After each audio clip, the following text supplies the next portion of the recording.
Welcome to the Carnivore Cast, the podcast focused on the carnivore diet and lifestyle, with practical advice from successful carnivores, citizen scientists, and top researchers. I'm your host, Scott Meslinski, and I'm here to speak with experts and experienced carnivores to get answers to your biggest and meatiest questions while helping you live your best life as a carnivore.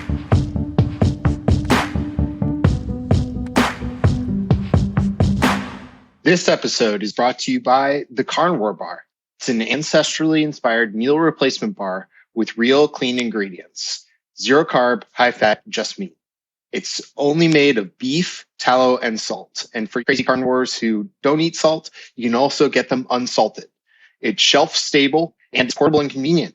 These are great for long hikes, business trips, traveling, or just having an easy, ready option in your pantry. I have them at least once a week and they're delicious. You can use Carnivore Cast, all one word, at carnivorebar.com to get a discount. They're the perfect combination of crunchy and creamy. And as they say on their website, while we do not believe that honey is part of the true carnivore diet, we do support it as a wholesome food choice, especially for our animal-based and paleo dieters. I don't have an opinion on that, but you can get a honey flavor too. Check them out at carnivorebar.com and use code CarnivoreCast.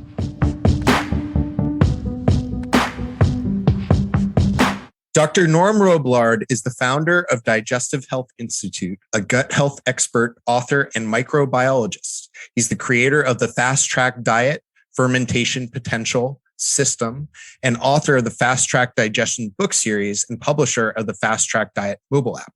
Welcome to the show, Dr. Norm. Hey, nice to be here, Scott. Thanks for having me. Yeah, so we conversed a bit over email, and you shared the reference to the case study report on carnivore and SIBO, which I thought was fascinating. So I definitely want to get into that. But tell me a bit about your career and how you became interested in the gut and where that's led you. Yeah, sure. I mean, I was in pharma biotech for many years. That's pretty much what my career was. Developing drugs, working on antibiotics, working on antibiotic resistant mechanisms. I got into some mammalian biology and some cloning, some antibody genes and things like that. So I was just cruising along, paying the bills and enjoying what I did in science in the industry. However, I had a persistent problem with acid reflux that developed in my 30s, and it became quite chronic. And I was trying to figure out, what to do. The medicines weren't really working, and I just ended up going on a low-carb diet. I had really been on an eat-anything diet before that. And I found that that my acid reflux pretty much cleared up on a very low-carb diet. And I just got really curious about it. And I ended up, kind of researching what is the impact of carbs? How do they fit in with this picture of this functional GI issue, reflux? And I just didn't buy what they were selling. The long-standing theory was that the problem was these lower esophageal sphincter muscles weren't closing well or staying closed on top of our stomach. That's why reflux happened. And I just thought this has nothing to do with carbohydrates. So I started thinking about it, reading about it, and came up with a new theory that really it's carbohydrate malabsorption that's one of the key drivers of reflux. Because I knew about gut microbes as a microbiologist, I'd worked on some of these intestinal microbes for years in grad studies and as a postdoc. I knew they made a lot of gas. I knew they loved carbs. And I thought, maybe I'm just not digesting carbs that well. And I'm eating so many of them. I'm getting a lot of buildup of gas. It's translating from my intestines into my stomach, and it's driving reflux, like dropping a Mentos in a Coke. And so the theory was that simple. Well, it turns out there's a lot of evidence and support for that theory. So I've written 3 books on that. I've expanded out to irritable bowel syndrome, which has an overlapping kind of etiology with GERD. Half the people with one, half the other, and vice versa. And so I really came to this conclusion that while there's a number of potential contributing causes for these functional GI issues, that carbohydrate malabsorption and gas is a big driver of symptoms, not only reflux, but altered bowel habits, gas and bloating. And so it's it got a hold of me, and I ended up dropping out of the industry and starting my own business in the Digestive Health Institute to focus on gut issues, the microbiome, and diet. That's amazing. And how has carnivore entered the picture for you?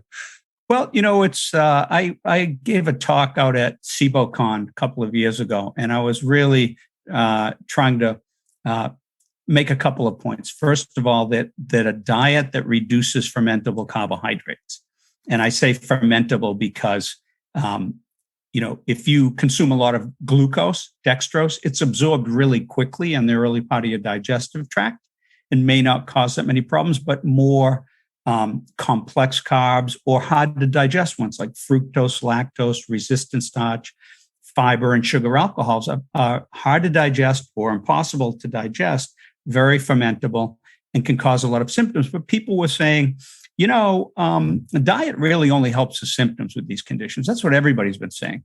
And I said, well, wait a minute. There's something's got to be causing these symptoms. And so I looked, extensively at the literature in the fall before I went out to Seattle to give this talk. And I found a lot of papers that show that diet and keto, and there's limited data on carnivore. You mentioned one of those studies that we can talk about, but low carb, keto, there's some good examples. There's a lot of studies in IBS just because that condition is studied so much. And there's good evidence that when you reduce the fermentation by lowering these carbs, that you not only, you do improve the symptoms, but you also cause microbiota changes, like this all-important Firmicutes Bacteroidetes ratio. That's 2 of the phyla that are most heavily represented. In the gut, there's 11 of them, but those 2 are heavily represented.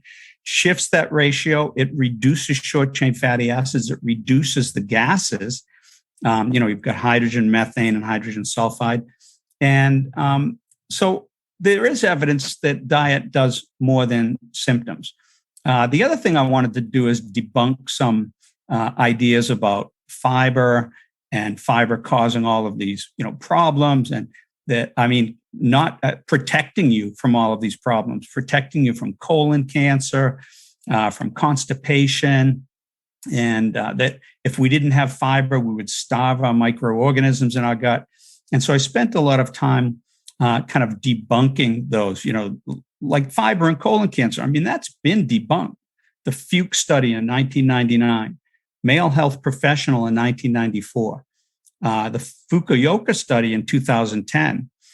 So the first 2 were, really large population studies. And then the Fukuoka study was 816 people with colon cancer and 816 controls. They all concluded the same thing. There's no clear association between fiber and reduced risk of colorectal cancer.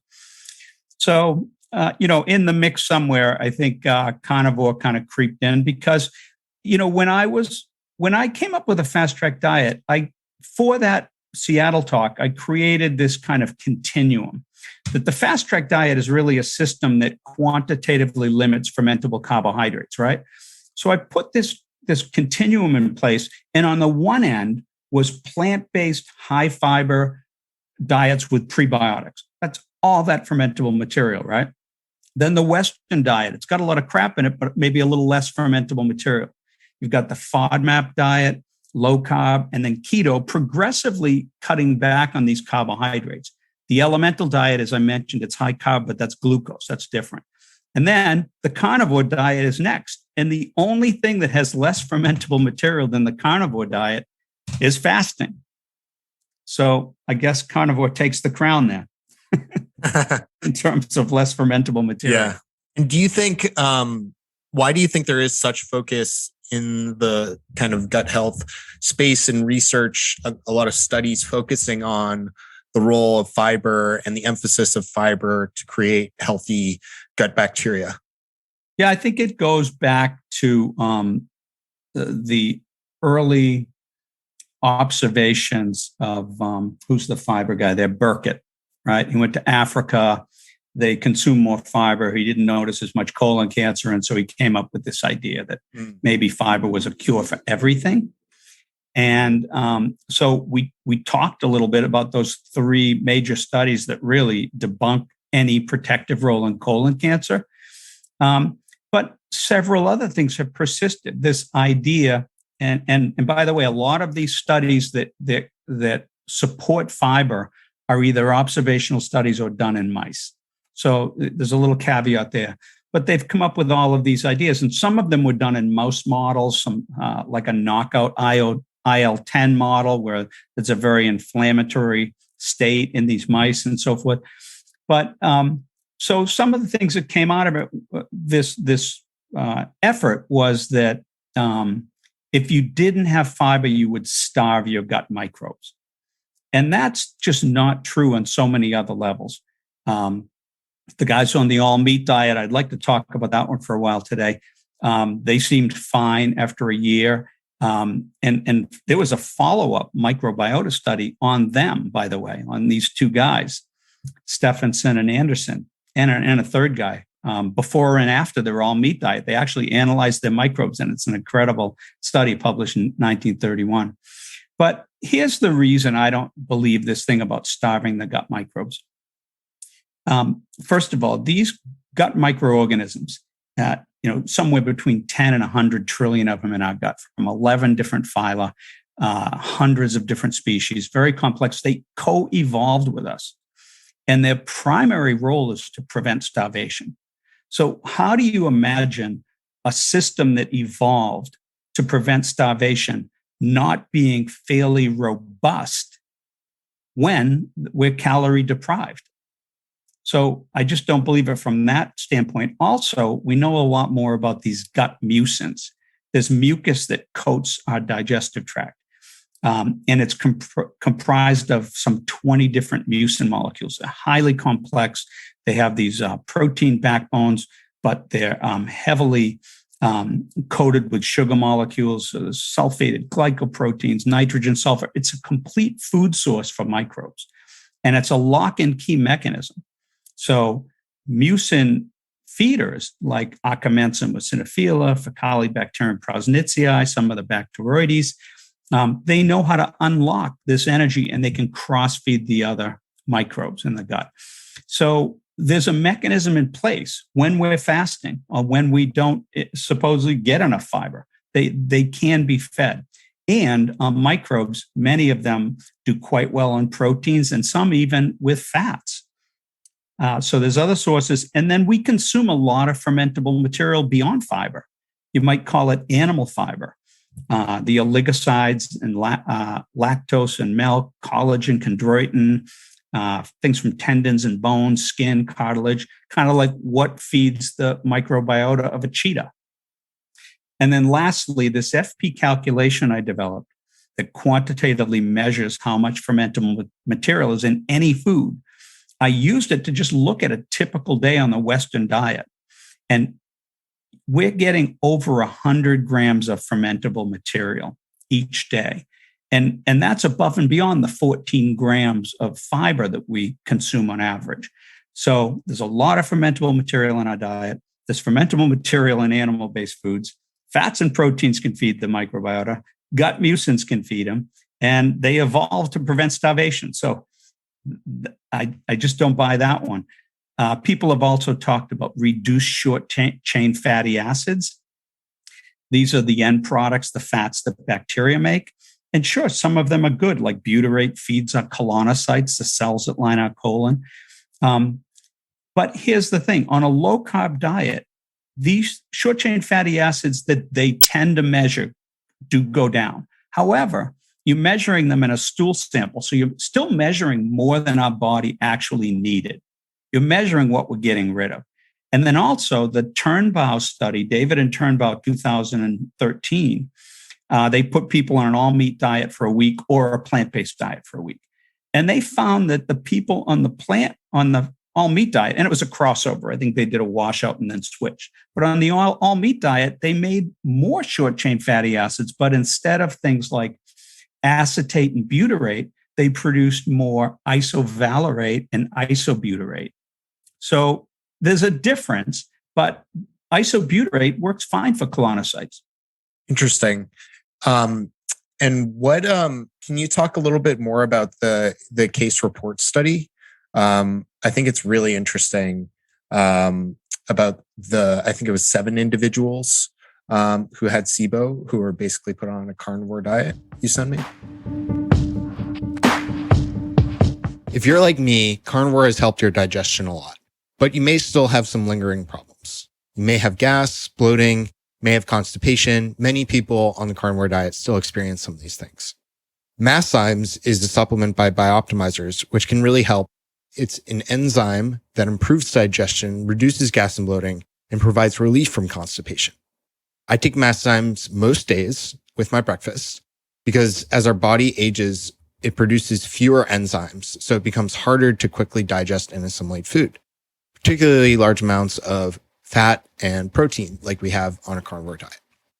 They're offering an awesome free bundle, which includes a bottle of Masszymes, 3 free ebooks, and it's only available while stock lasts. You want to go to this exclusive link to take advantage of it. It's masszymes.com/carnivorecast free. That's masszymes.com/carnivorecast free, all one word. Check out the link in the notes of this podcast or on my Instagram bio.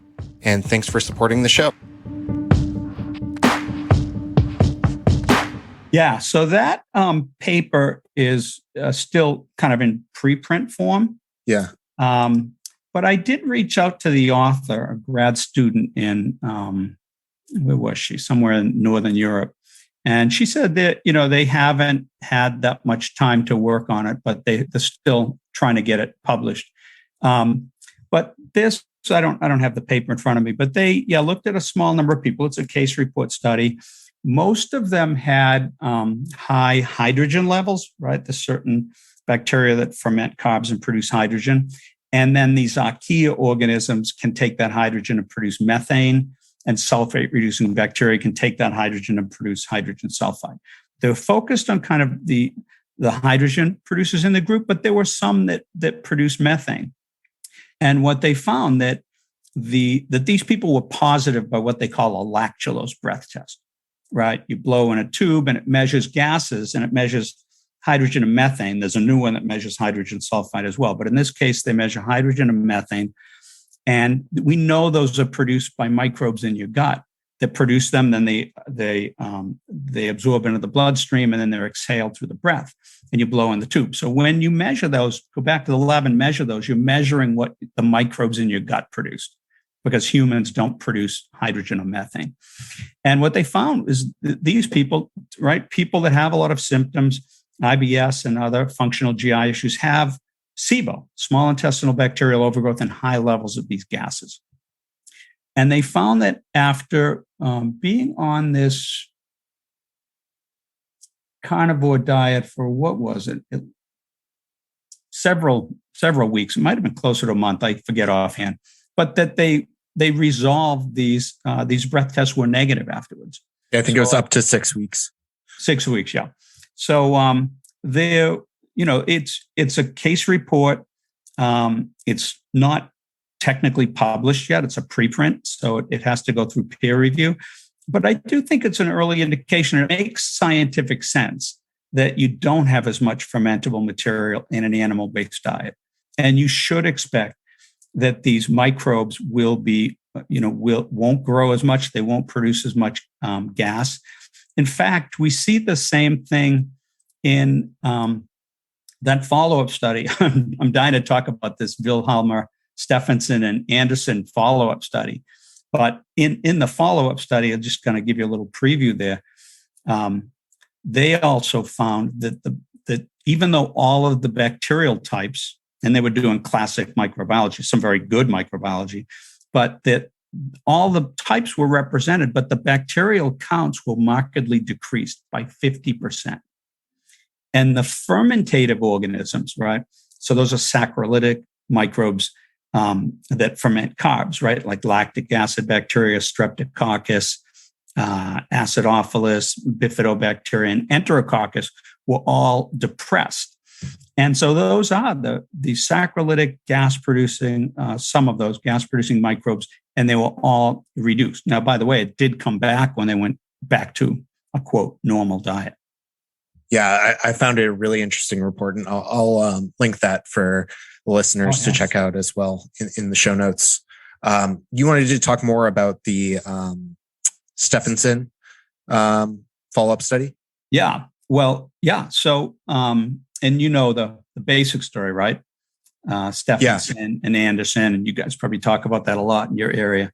But I mean, Canadian explorers spent 3 years with the Inuit or the native people, eating mostly animals, came back to the States. People didn't really believe them, right? They're like, well, what's going on? How can you live on just mostly meat? I said, yeah, that's what I did. And so they agreed to do this 1-year study, meat, fish, organs, bone marrow.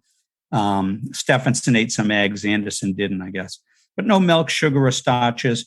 But a couple of things came out just in the original paper where they were looking at overall health and kidney function, right? One was that Stephenson had diarrhea to begin with for 2 or 3 weeks, I believe, and corrected that by increasing fats. And in the paper, they talk about fats need to be about 1.5 to 1.75 times as much as the protein to prevent the digestive disturbance. And that kind of caught my attention because it's interesting. We tend to look at diarrhea in people with IBS-D, diarrhea predominant IBS, and so forth, in people eating a regular diet. And there's kind of an old adage, I don't know if you've heard this, that with diarrhea, less fats, and with constipation, more fats. So that's been a little rule of thumb. Now, Stephenson's case was the opposite of that he corrected his diarrhea by adding more fats. So I thought that was interesting that on a carnivore diet, it kind of flipped that around. And then also when I work with people that have diarrhea or constipation, we look at it mechanistically. So with diarrhea, it can be fat malabsorption. It can be bile acid malabsorption, right? Most of 95% or more of the bile that we produce that helps solubilize the fats so the lipase can digest them, it's reabsorbed in the terminal small intestine before it hits the large bowel, goes back to the liver, saves a lot of energy because cholesterol is an expensive molecule, and that's kind of what bile is made of. So if more than just a couple of percent of the bile is malabsorbed, it leads to diarrhea. And it's believed that about 1/3 of the IBS diarrhea cases are bile acid malabsorption. And also when you look at fat digestion and fat malabsorption, we think of pancreatic lipase as one of the key players, but we have lipases in our stomach. We have lipases in our saliva. We have fat digesting types of enzymes along the brush border with the villi and microvilli. So there is a lot that can go wrong in terms of fat digestion and bile acid, biochemistry. Bacteria can deconjugate the bile acids, causing more malabsorption and all of these problems. But I just thought that was kind of interesting, that observation. And of course, this parallels made to things like rabbit starvation and so forth. And, I don't know if the foundation of that is really true, where you literally starve to death eating rabbits. Maybe. So there was these couple people, John Turry and Liz Montu. They were at Cornell, and they had the foresight to say, well, let's evaluate the microflora. And they did it for Stephenson and Anderson, who were on the meat-only diet for a whole year. And then there was another volunteer that went in. It was initially a ward study for 10 days, was on an all-meat diet. And they looked at their microbiota stool samples before the diet and after the diet. It was the first study of its kind. And you imagine back then, this study was published in 1931. So that's 15 years before we even really understood what DNA was. So they weren't genetic studies. It was classic microbiology. But it was really excellent microbiology. They used differential media. They incubated the samples anaerobically, aerobically, right? Recognizing that a lot of these microbes were anaerobic. They used differential selective media, indicator media, and they really, typed these out, quantitative the numbers of them and what types were there. So it was really quite a study. I'm actually surprised I missed it. I just found it a year or so ago. And I was like, wow, they did that follow-up. Yeah. I'd never heard of it. Yeah. I'll give you a link. You can share it with your listeners if you want. Yeah. All meat diet, the bacterial counts dropped significantly and then returned to normal afterwards. They said there was no overgrowth of what they called putrefactive anaerobes. So those would be things that, have proteolytic type organisms that break down amino acids from proteins and so forth. That surprised me a little. I thought there might have been a bump up of those. They did see enhanced production of hydrogen sulfide. It's one of the gases we talked about. They're created by these sulfate-reducing bacteria like Bilophila wadsworthia. There's a whole bunch of them that can produce this. And what does that mean? We don't really know. It did show up in the 2013 David Turnbow study where they put people on an all-meat or all plant-based diet for a week. The meat eaters did have a bump up in this Bilophila and more hydrogen sulfide. But more importantly, in that study, they showed this increase in these Bacteroidetes over firmicutes in the meat diet, and the opposite, more firmicutes over Bacteroidetes in the plant-based diet, which I thought was really interesting because that ratio is really important because of all the 11 phyla. Those two are by far the most representative of 90% of our microbes. And we see the same thing, high firmicutes over Bacteroidetes in IBS, obesity, and epilepsy studies. And low-carb diets reverse that and address the symptoms, address obesity, address IBS symptoms, and address the symptoms of epilepsy, while reverting this ratio more to kind of the healthy controls. And this was, this was shown in that 1 week on carnivore diet as well. So I'm not saying that plant-based diets can't be healthy for some people, and I have no problem with people if they eat that and they live a long, healthy life. That's fine. However, because it shows up in obesity, epilepsy, and IBS, when people have those conditions, they should be looking at, am I consuming more plants? And are they driving this ratio in the wrong direction? Now, to get back to that follow-up study, the only point left to make was they did find an increase in a bacteria they call Bacillus welchii. I was kind of curious about that. What is it and why is that higher? Now, through modern 16 RNA DNA sequencing, typing these organisms, they know that organism is actually Clostridia perfringens. It is a normal gut inhabitant, right? It was increased in these guys on the all meat diet. It is a potential cause of food poisoning in the small intestine, cramps, diarrhea, kind of a 24-hour thing.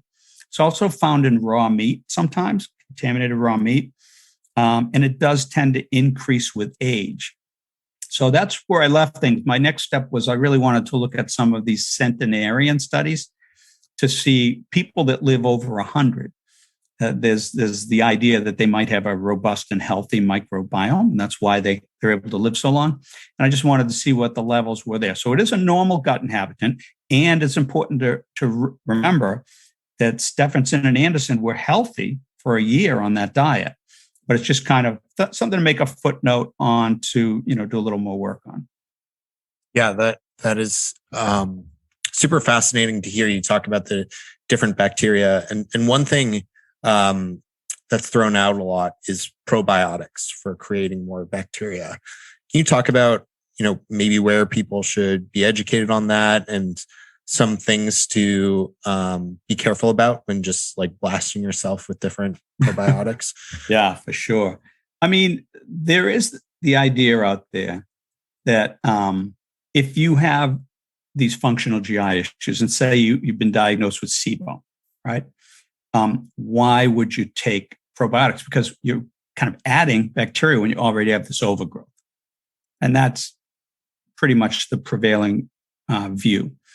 And probiotics are not a panacea. I really think the most important thing is to really knock down these fermentable carbs. Go on either the Fast Tract Diet, which quantitatively limits these 5 types of carbs, or go low carb or go keto or go carnivore to get things under control. That's the more important, and identify and address the potential underlying causes. And we can go through those if we have time, but that needs to be part of the solution. However, there are some studies that have shown some support for using certain probiotics in certain situations. There was a 2016 study on using bifidobacterium, bifidum, I think it was, Lactobacillus acidophilus, along with Strep faecalis probiotics in GI cancer patients that had SIBO. And that was probably the most remarkable one, because even though it was in this cancer patient population, they had SIBO, and SIBO was resolved in 81% of the treatment group compared with 25% in the placebo group. So, wow, that jumps out at you.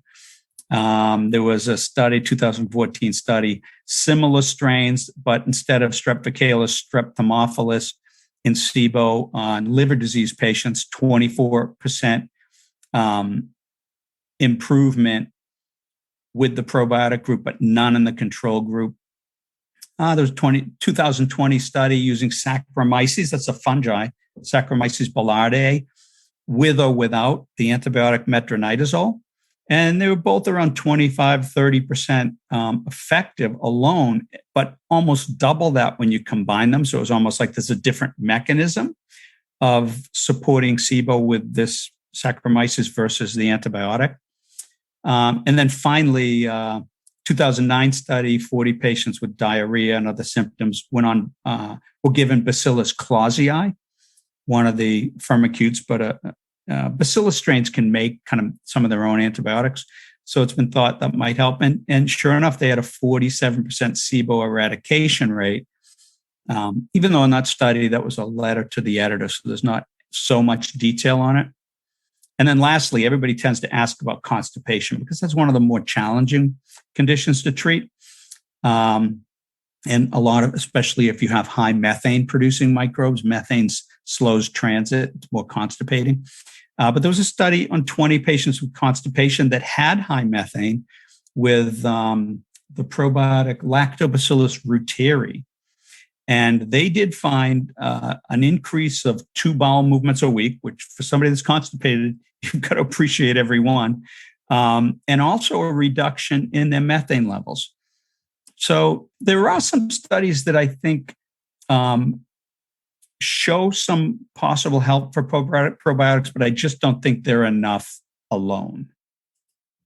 Yeah, that's very interesting. And can you talk a bit about, you mentioned it briefly before, but colon cancer, and you had noted some new developments with regards to gut microbes and diet. Right. So, to frame that discussion, right? But we talked about those 3 studies that show that fiber doesn't do anything, right? Doesn't help, doesn't protect. Yeah. Right. And also I want to kind of frame 2 sides of the study. Like, what are the people that are more interested in plants saying versus those in animals? There's kind of 2 arguments for each of those. Where was that? I had a note on that somewhere. Oh, yeah. So the first of all, there's the mainstream view of colon cancer, right? And the risk factors include obesity, dietary habits, alcohol, right? Okay, I'm okay with that. That makes sense to me. I think there's data to support that.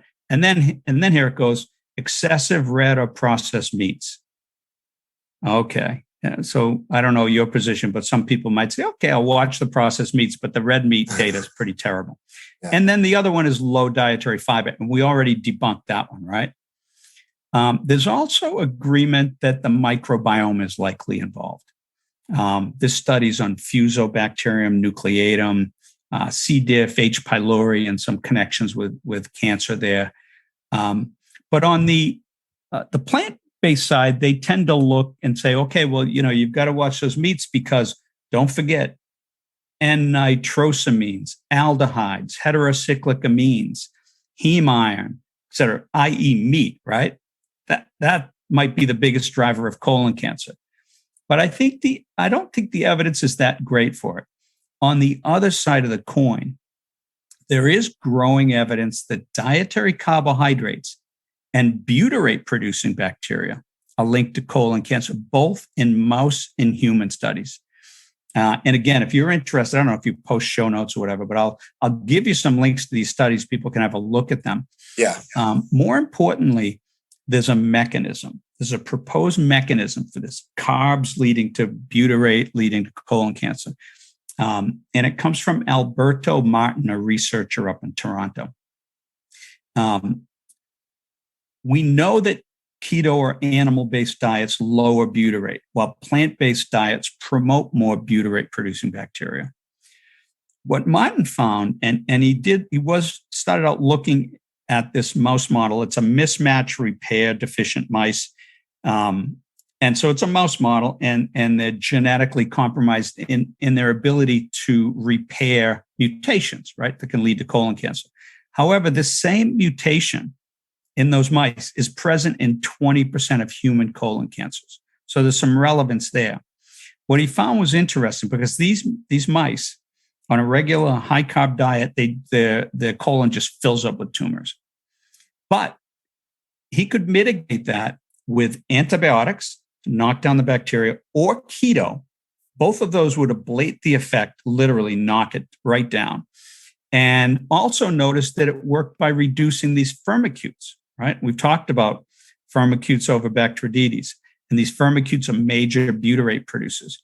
And then further, he showed that just butyrate itself drove tumor formation. And there's another study, by the way, just published in Nature last year, 2021, again, talking about butyrate production in colorectal cancer.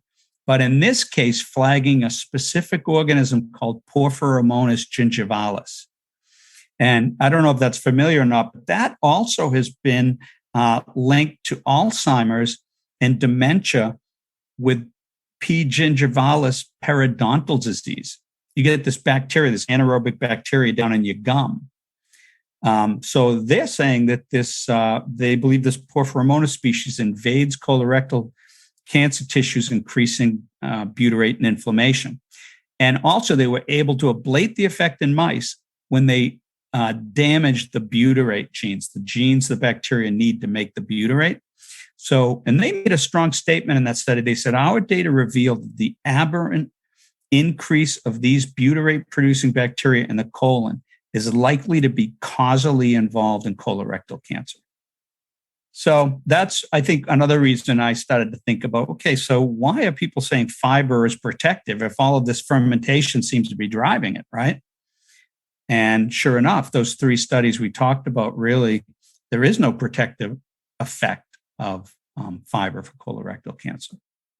Yeah, it's interesting how a lot of these assumptions and sort of common wisdom with regards to gut health and things like fiber just kind of fall apart when you dig a couple layers deeper. Yeah, we have to just keep looking at the new studies and question the things we're saying and we're thinking as well. Just keep looking at it because we know we'll always learn more. Yeah, absolutely. And how about fasting? You mentioned this a little bit before we hit record, but how does that affect the gut, and what does that do for our gut health? Yeah, well, it's the ultimate elimination diet, right? Yeah. It's the ultimate low carb or low fermentation diet as well, because you're basically eating nothing. And of course, your gut mucins, there's this mucus in your gut, will keep feeding you microbes. But, how long can you go? I think it does depend to some extent on your fat stores. And a lot of the information I have is from watching lectures from Jason Fung and reading the obesity code. I haven't read the diabetes code yet, but he really opened my eyes to some things. I was interested in fasting from a digestive health standpoint, because a lot of people that I work with, they're addicted to food and carbohydrates, and that's driving a lot of the symptoms, and they do find it hard to kind of ratchet those down. But I do think fasting is something to look at. one of my challenges, and I've tried fasting myself. I've fasted, I think I'm up to about 3 days. The one thing I don't like about fasting is I can't drink whiskey at night. But besides that, I stuck it out for 3 days. My challenge with fasting, and by the way, I was surprised, and I think he's correct, that hunger is actually one of the least of your problems. Hunger is a feeling that comes up, but that it goes away pretty quickly if you just do something else. So hunger wasn't a giant issue. Refeeding was a little bit of a problem for me after not, and I have that background of being susceptible to kind of reflux and IBS type symptoms, which is, completely controlled on a low carb diet. But I found after 3 days, I was like, okay, where's the food? I'm ready to go, and I wasn't following as carefully as he recommended in the book, a little broth to break the fast slowly. I was diving in a little too much, and I would get really soft stools or diarrhea.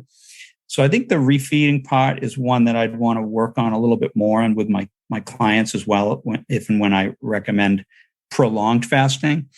There's not that much known, to me at least, in terms of fasting and the microbiome. There was an interesting study done, it had to be 6 years ago or so, by Marlene Riemle, excellent researcher in Austria.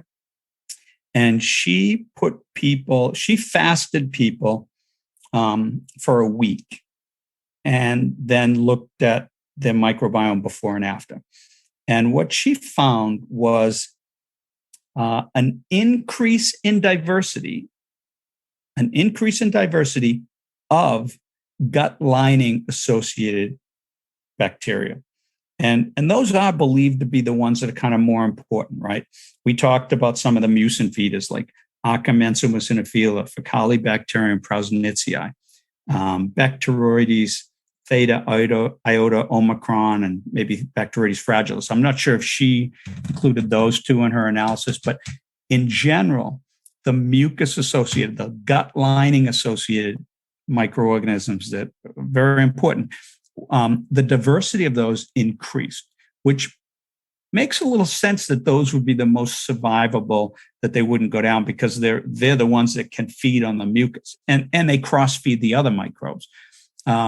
So in that one instance, you could say fasting increased diversity of at least some groups of the microbes. So I don't know of a lot more studies on that topic, or maybe they're just not coming to mind at the moment, but certainly a fascinating field. I was amazed reading Jason's book that, one person fasted for over 300 days. So as long as you've got the fat, you can keep going, I guess. It's a complete fuel source. Yeah. Complete with vitamins and minerals. I think a lot of the people there's a study in 64 in LA where people fasted not that long, but up to, I think, over 100 days. And some of those, I don't even think they were supplementing. So there must be a complete food source, including vitamins and minerals in your fat, or the body somehow conserves them. Interesting. And you had mentioned it earlier, and I think you've hinted at it throughout this interview, but what are some of the underlying causes or reasons for people developing things like SIBO and IBS? Yeah, right. Let's talk about those. And, by the way, SIBO gets all the press lately, but there are other forms of dysbiosis. And also before I'm going to talk about these underlying causes, but before we get that, for your listeners, we talked about complex microbes, 100 trillion, 11 phyla. Well, what are those phyla? Let's just put them out there for the record. Firmicutes, Bacteroidetes. We talked about how important those are, 90% of your microbes, but also actinobacteria, right? There's your bifidobacteria, proteobacteria, like E. coli, Klebsiella, sulfate-reducing bacteria, they're proteobacteria. Eukaryota, that's the methane producers like Methanobrevibacter smithii. Verrucomicrobia, that was the Akkermansia mucinophila we talked about that lives on the gut lining, feeds on the mucus, right? Mucinophila. Fusobacterium. We all have them. There's also genus and species of Fusobacteria that have been linked, as we discussed, to colon cancer. We have some cyanobacteria, the blue-green bacteria. Some people call them blue-green algae. And then fungi, protozoa, and viruses. So there's a whole bunch of different kind of guys down there, right? And then the types of dysbiosis. We talked about SIBO, small intestinal bacterial overgrowth. There's also SIFO, small intestinal fungal overgrowth, IMO, intestinal methanogen overgrowth, and what I loosely call LIBO for large intestinal bacterial overgrowth. There's a couple of good studies of overgrowths of bacteria in the early large bowel. So all of these things can lead to these, symptoms, functional GI issues, and they're all a form of dysbiosis. And so there's tons of symptoms: gas, bloating, distension, flatulence, abdominal pain, cramps, reflux, diarrhea, nausea, dehydration, fatigue, brain fog, and skin conditions, and more. And then constipation with these methanogens. So yeah, what's driving this? What are some of these underlying causes? Well, there are a lot of them. Here's some of that come up often, perhaps more prevalent. Pancreatic insufficiency. By the way, some of these things you can measure in a comprehensive stool test. Pancreatic insufficiency, you're not making enough enzymes, either lipase, amylase, protease. You can have problems from taking antibiotics in particular, right, for obvious reasons, but other drugs as well, even acid-reducing proton pump inhibitors. You can have bile issues. We talked a little bit about that. You need it to digest fat. It also is antimicrobial. However, you can have damage to the bile from bacteria, deconjugated. You can have poor reabsorption. You can have too much, too little. The bile acid malabsorption we talked about. Another one is anything that damages the brush border, all these little villi and microvilli, right? That's the surface area where absorption takes place, the final breakdown of things like starches and sugars, so that these nutrients can be absorbed into the bloodstream, as well as proteins to amino acids, fats to fatty acids. Anything that damages that brush border, because don't forget, little enzymes stick out of the tips of the microvilli. They're called disaccharidases. Those are our brush border enzymes, and they're kind of fragile. They can get damaged by the proteases from SIBO bacteria, for instance, or other things. So anything that damages the brush border, anything that impacts motility, right? How things move through your digestive tract. And we know that gastrointestinal infections can be a huge problem there. And there's even some mechanisms for that. Medications, especially pain meds and narcotics, can really slow down, alter motility. Hashimoto's or thyroid issues, low stomach acid. What else for motility? There's lots of things. Oh, methane levels, right? These methanogens. Also, scleroderma, any kind of adhesions or scarring in the intestines that will really mess up your motility. And then lastly, I throw one in that nobody really talks about. I think there might be something to be said for just consuming more carbohydrates and more fermentable carbohydrates than your body at that point in time, whether it's your age or some issues you've had, that you're consuming more carbs than your body can digest and absorb. And thus, you're overfeeding these microbes. And low fermentable carb diets, I know I'm repeating this, but keto diets, carnivore diets, what do they have in common? They put our microbes on a diet. Not necessarily us, that's true too, but they put our microbes on a diet. Same with the elemental diet, because not much fermentable material is being fed to these guys. And it allows our control mechanisms. Yeah, things like stomach acid, digestive enzymes, bile, secreted immunoglobulin A, right? IgA in our gut, motility, and so forth, to better modulate these populations. I'm really sure about that.